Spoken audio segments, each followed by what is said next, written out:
Hello. Hello, Chris.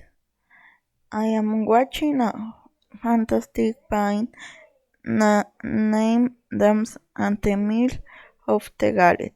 There are many people there in the picture.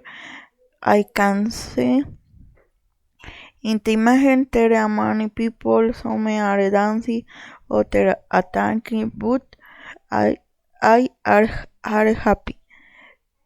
They are dancing and they were clothed from time. She wears a beautiful dress and he a suit.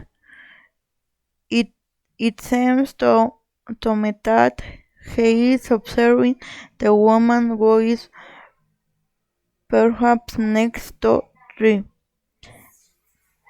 They are talking with a lot of love in them that they tell about how beautiful people dance. Semtometat Temon was to conquer the younger woman and in Seman that the other woman take him to ask her to dance. Thanks.